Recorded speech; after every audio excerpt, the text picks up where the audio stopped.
Alright, this is the second training video for the Ant Mandible Wear project in Robert Schofield's lab at the University of Oregon.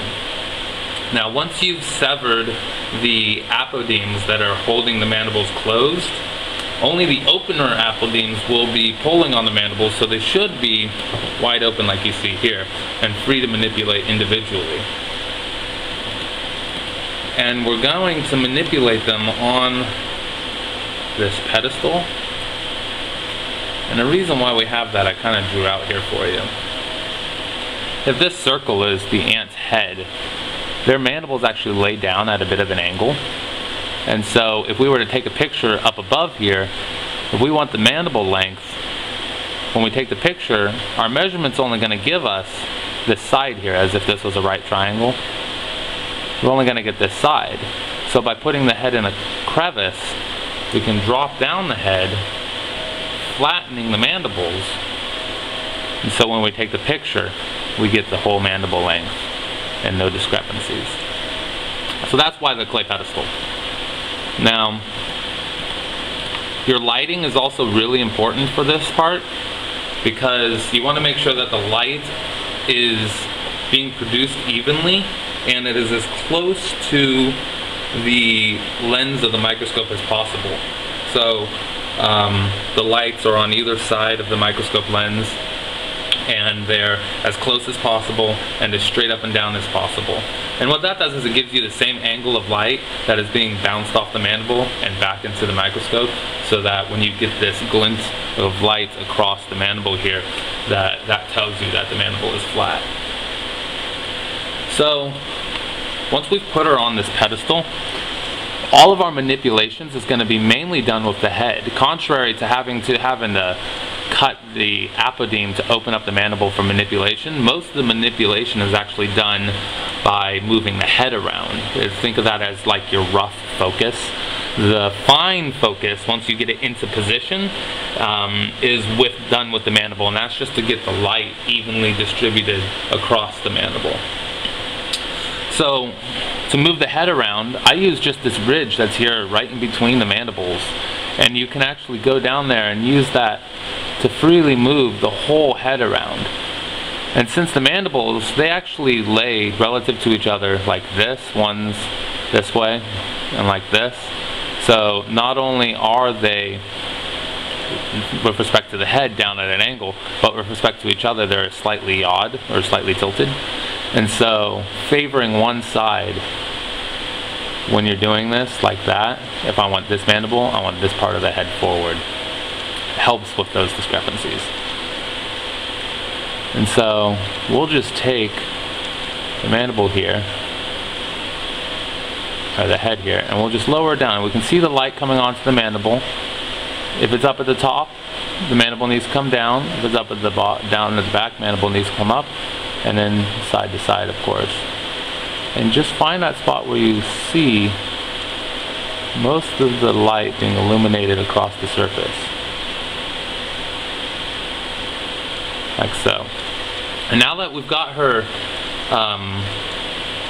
I guess this is roughly in place, we can actually move this clay pedestal around just a little bit, and the light won't move.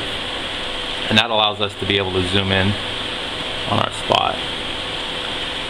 So a little trick here, if the back of the mandible and the front of the mandible, the back tooth and the front tooth come into focus at the same time, then from here to here is relatively flat.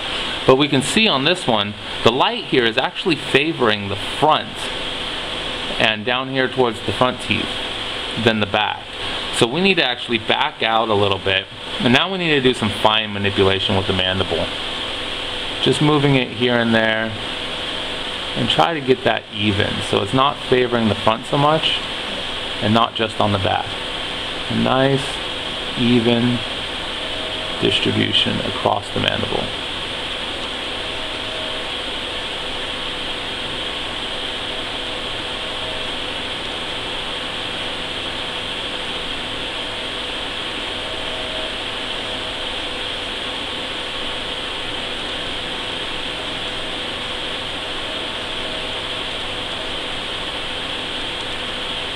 There we go. And now we can zoom in, check to see that our front and back come in at the same point. I still think that this could probably go down just a little bit. There we go. And now the back has that little extra streak has gone back a little bit farther. And now if we look at the front tooth here, the front tooth, the amount that isn't being illuminated is about the same as that back part over there. Oh, hit it a little bit. Stayed pretty much in place though. The strip right here on the back side of the mandible is also about not as illuminated as the teeth of the mandible. I did bump it out of position a little bit, but I think we're still okay with this picture. Yeah, that's fine. It's still pretty even across. And that's pretty much it. You back out like so, you go down, grab that little ridge, pick the mandible up, pick the ant's head up, place it back down until we get the other mandible illuminated mostly, and then focus in.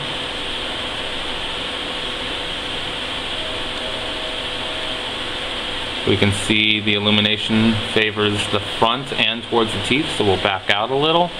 We'll come over here and we'll just start moving it around a little bit. See, now if we go up, it favors the front, the back, and we want it just right about